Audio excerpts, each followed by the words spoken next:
Saudações, conspiradores, iniciando mais um programa Realidade Fantástica, mais uma entrevista fantástica, hoje num lugar muito especial. Nós estamos sendo recebidos aqui na residência de uma pessoa muito querida, um amigo antigo e uma pessoa muito sábia, que é o Jaime Lauda. Jaime Lauda é muito conhecido aí no Brasil como astrólogo, mas também membro da Sociedade Teosófica, um grande estudioso de esoterismo, e hoje ele veio conversar conosco sobre budismo, né? A parte mística do budismo, né? Que vem encantando tantas pessoas hoje em dia, principalmente no quesito de meditação, de serenidade, de tranquilização da mente.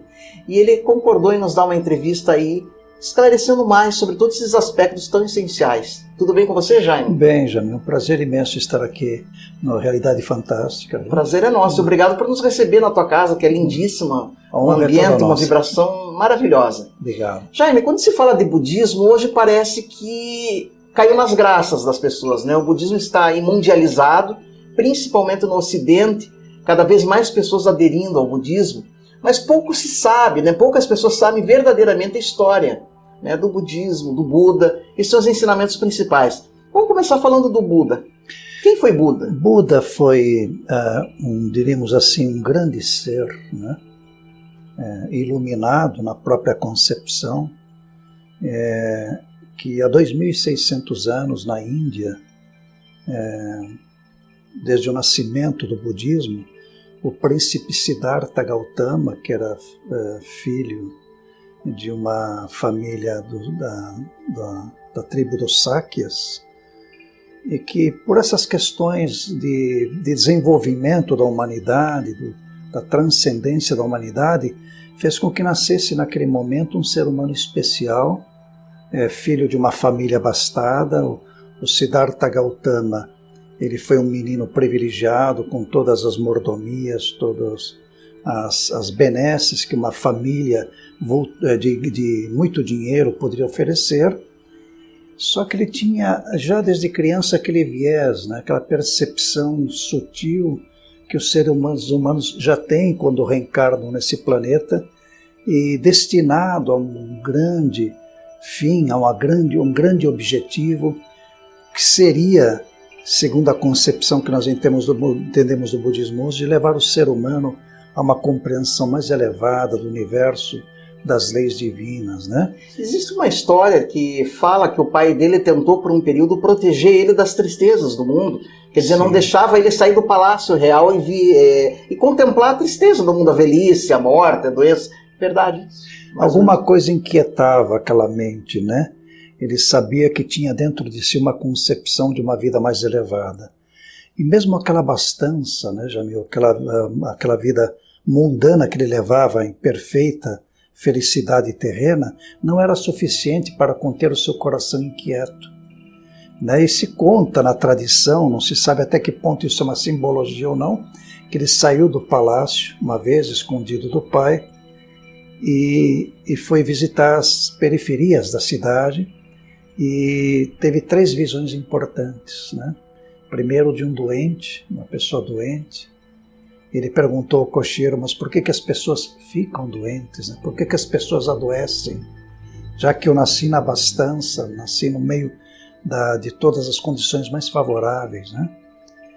E depois ele viu um mendigo também, que vivia mendigando também, e perguntou ao cocheiro por que havia mendigos, pessoas pobres, se ele também vivia em condições de abastança.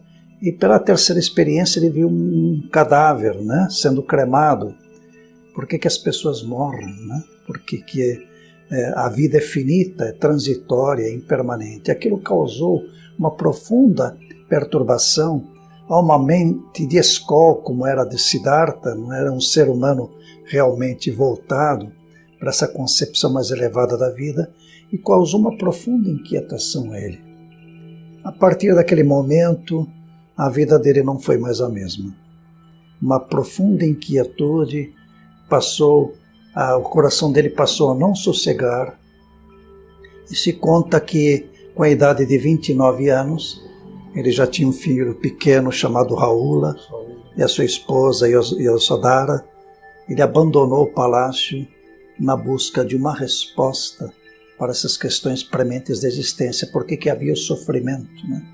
Por que o ser humano estava destinado à decrepitude, a perder toda a sua vivacidade. E é engraçado que são questões que ainda hoje atemorizam a maioria das pessoas, né? De onde vim, para onde vou, por que existe doença, por que uma pessoa nasce rica e outra na mesma rua, às vezes está na sarjeta, né? Qual que é o destino? Né? Já eram questões que ele se propôs a resolver. Então não era possível para uma mente como a dele ficar indiferente a essas questões existenciais, né? Porque havia o sofrimento, porque os seres humanos estavam destinados a morrerem, né? Se o universo era caracterizado por tantas belezas, por que haviam as doenças, né? Isso fez com que ele saísse do palácio e começasse a sua peregrinação rumo a uma busca para essas respostas. Os textos budistas são muito claros com relação a isso. Diz que ele passou 6, 7 anos da sua vida buscando, treinando com grandes sábios, mestres na arte da meditação, onde ele... Era muito comum na época os períodos de flagelação física, né, para se alcançar estados de consciência mais elevados, né? Ele passou por essas experiências todas, chegou à inanição, quase à morte. Olha só. Quando ele percebeu, assim, num lampejo de intuição, que este não seria o caminho correto, né? Que a mortificação dos sentidos não levava à iluminação, ao caminho. Então ele abandonou os seus mestres e seguiu sozinho. E conta-se que, em determinado momento já esvaído, ele, sentado na base de uma figueira, né? Ele aceitou o alimento de uma camponesa que por ali passava, que era constituído de arroz doce, né? Ele se alimentou e compreendeu um ponto importante da encarnação, que tanto a flagelação do físico, do corpo, como a busca dos prazeres que ele vivenciava antes, não era um caminho para a iluminação. E ele desenvolveu aquela concepção do caminho do meio, né? Uma corda muito puxada não toca, muito frouxa também não. O caminho do meio é uma percepção budista de um caminho apaziguado pelo coração e desenvolvido através da mente. Então diz que ele se sentou na base de uma figueira e se resolveu que não levantaria dali até alcançar todas essas respostas para a existência, porque havia o sofrimento. Poderíamos dizer que ali naquele momento ele começou a entrar em profunda meditação para solucionar esses grandes enigmas. A meditação foi o caminho que levou a experimentar os meandros da experiência divina, né? Porque ele experimentou todos os níveis de meditação, o nível da ausência do eu, do vazio, da busca interna da iluminação, da sua condição existencial, né? Que estava além da impermanência das coisas. E se conta que depois de alguns dias, durante a lua cheia, né? Quando estava despontando a estrela d'alva no Oriente, ele alcançou o grau máximo de iluminação que um ser humano pode alcançar. Ele despertou, por isso que se diz que Buda é aquele que despertou do sono da ignorância. Ele acordou para a divindade daquilo que ele realmente era. E o último inimigo que ele tinha que vencer era ele mesmo, né? Que ele era o próprio inimigo dele mesmo. Aí se tornou Buda, o iluminado. Ele percebeu a extrema realidade de todas as coisas, diz que sua mente divina varreu toda a experiência passada dele, mas ele se recordou, interessante, como ele vinha passado do mundo mineral, para o vegetal, para o animal, para o humano, e no nível humano quantas encarnações ele tinha tido, como ele havia morrido, como ele havia sofrido, até chegar àquele estágio supremo, né? Interessante, diz que ele teve esse vislumbre de toda a peregrinação da mônada, né? Tudo, até ele se tornar até aquele instante, um Buda. A mente divina abarcou todo aquele conhecimento, ele recordou todas as encarnações passadas dele. É atribuído a ele, nesse momento da iluminação, um pouquinho antes, uma frase, Jaime, que eu gostaria que você nos explicasse, que ele fala, ó construtor, eu te conheço. Exatamente. Por que ele estava se referindo? Essa é uma metáfora, significando que a desconstrução do seu caráter artificial, que ele havia adquirido durante as múltiplas encarnações, estava desfeito, né? a casa, os seus caibros quebrados, né? E que a iluminação tinha sido feita naquele momento. Enquanto ele diz assim, eu conheço e não construirás mais esta casa. É a construção do ego, né? Esse ego artificial que todos nós temos e que nós damos tanto valor, né? Mas que dentro da percepção budista é o que nós temos que combater e eliminar, né? Então vamos começar a partir de agora, Jaime, com os ensinamentos budistas essenciais, sim, né? Sim. Os primeiros são as chamadas 4 nobres verdades, né? Que ele intuiu, né? Que começou, né, com a existência do sofrimento. Isso. Você pode explanar, né, de uma forma assim que seja mais palatável para as pessoas, um pouquinho o que seriam essas primeiras 4 nobres verdades, o impacto que elas têm? As 4 nobres verdades é interessante porque, primeiro, a constatação da existência do sofrimento. Isso é universal, né, gente? Todos os níveis. Acho que qualquer ser sensato que tem um mínimo de inteligência e capacidade de ver que a vida é permeada pelo sofrimento. Seja sofrimento físico, mental ou emocional, mesmo que você esteja num estado de felicidade, é transitório. Você tem medo que essa felicidade se perca, né? Verdade. Você tem medo de morrer, você tem medo de perder o carinho das pessoas, você tem medo de sofrer um acidente. Nós vivemos cercados de medos, de ansiedades, de angústias. Sem dúvida. Então, sem dúvida. Essa é uma condição, inclusive, que eu, com meus atendimentos diários, atendo as pessoas que estão dentro do sofrimento, imersas no sofrimento. Você testemunha isso diariamente no consultório. Negar isso seria, evidentemente, negar a extrema realidade do sofrimento. Mas é interessante que o Buda, como um médico, ele rastreou as origens do sofrimento até a sua origem, né? Que estaria enraizada no desejo de ser, no desejo de realizar, né? Quer dizer, eu diria, o Buda, ele foi um grande médico, ele foi um grande psicólogo, que observando as reações internas do nosso caráter, verificou e foi rastreando o sofrimento até suas origens, onde ele se originava, no desejo de existir, no desejo de ser, né? E a constatação do sofrimento foi a primeira nobre verdade. A segunda nobre verdade seria como vencer o sofrimento. Qual era a causa do sofrimento, né? Que seriam os desejos arraigados que todos nós temos, né? As vaidades pessoais que traçam um perfil de experiência nefasta, problemática, né? E ele foi desenvolvendo uma metodologia de ensino maravilhosa, que é adotada, inclusive, pelos modernos psicólogos, né? Que mostram como o ser humano, enraizado no sofrimento, através de uma percepção budista de um desenvolvimento, pode sair fora desse sofrimento. Quer dizer, existe então um caminho de escape. Eu acho que o Buda foi a representação clara, assim como foi o Cristo dentro do seu contexto, né? Que existe um estado de consciência superior que nós podemos sair desse sofrimento. Para mim, a melhor mensagem de Buda é que ele foi a constatação clara de que existe uma porta de saída para esse sofrimento. Ele delineou essa porta para todos nós, né? É interessante que diz que na simbologia budista ele ficou em dúvida depois se deveria passar essa orientação para a humanidade, né? Porque ele achava que eram verdades difíceis de serem percebidas em função de todos nós estarmos muito adormecidos. Mas diz que os deuses vieram no socorro e pediram a ele que ele pregasse essas verdades à humanidade. Sim, né? Os devas, né? Os devas. E a partir daquele momento, ele decidiu durante 50 anos da vida dele, até os 80 anos de idade, que ele viveu, dos 35 aos 45 anos, melhor dizendo, ele passou peregrinando por toda a Índia, levando essas verdades supremas, a verdade do sofrimento, da cessação do sofrimento e do atingimento do nirvana. A questão do karma e do dharma, que são duas noções muito presentes no budismo. Sim. O que é o karma e o que é o dharma e qual que é a relação entre eles? Eu diria que são leis intrínsecas da natureza, porque o karma não é uma lei negativa ou pejorativa, né? É uma lei igualitária, é uma lei de perfeita justiça.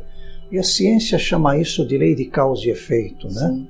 Que é uma lei natural que vigora em todos os 4 níveis da natureza: mineral, vegetal, animal e humano, né? O karma seria estipulado e desenvolvido pela nossa percepção errônea da realidade das coisas, que se há desejos que são fomentados pela nossa mente, esses desejos igualmente têm que ser saciados. É verdade. E se não podem ser nessa encarnação, eles ficam como um subproduto para uma encarnação futura. O budismo adota essa compreensão da lei do karma e da reencarnação como um processo cíclico da existência, mas desnecessário, porque, segundo o Buda, nós não precisaríamos reencarnar. Estaríamos no estado de bem-aventurança permanente, mas devido exatamente à manutenção do desejo e da volição, que nós chamamos, das inclinações, isso cria o karma consequente, né? Subsequente, o que gera uma nova encarnação.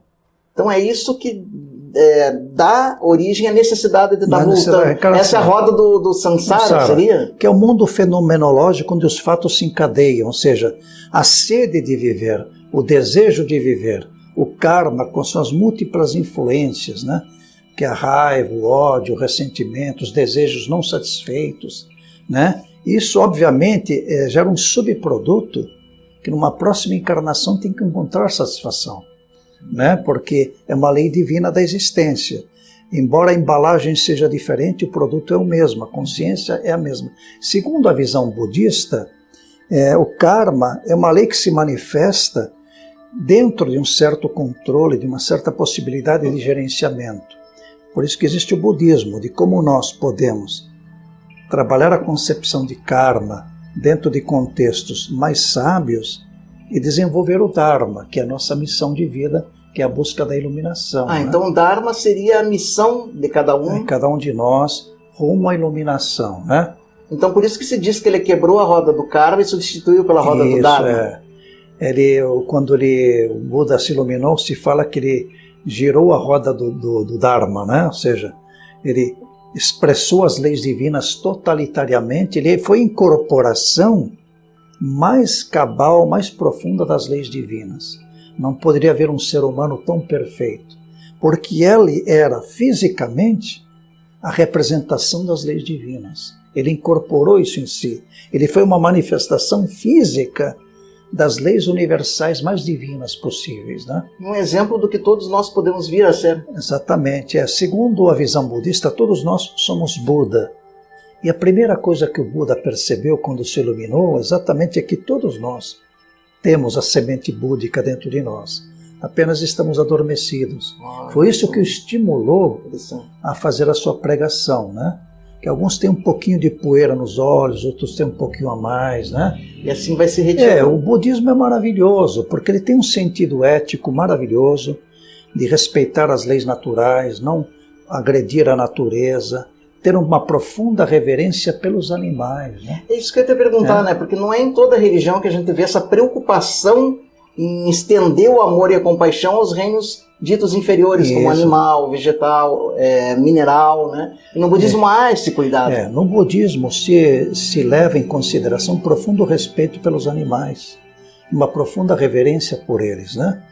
Porque eles, segundo a concepção budista, serão em etapas futuras personificação de almas humanas, né?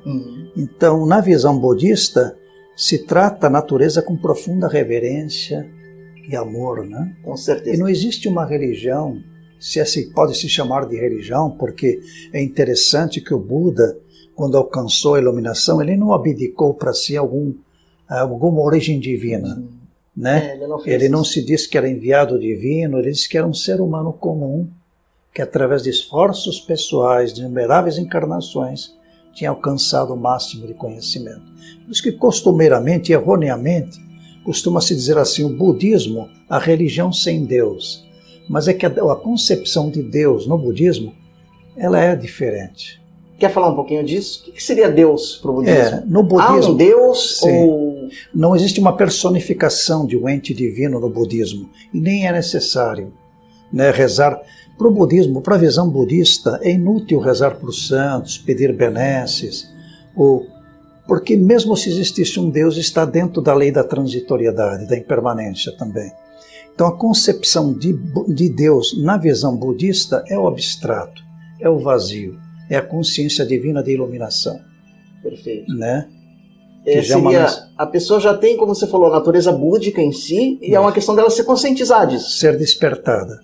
Existem certas modalidades da experiência budista, já mais tarde, o budismo zen, né, que já diz que nós já somos iluminados, apenas não temos consciência disso, e que a iluminação poderia ser um processo súbito. Já existem outras escolas que dão o alento das experiências encarnatórias gradativas rumo à iluminação, né?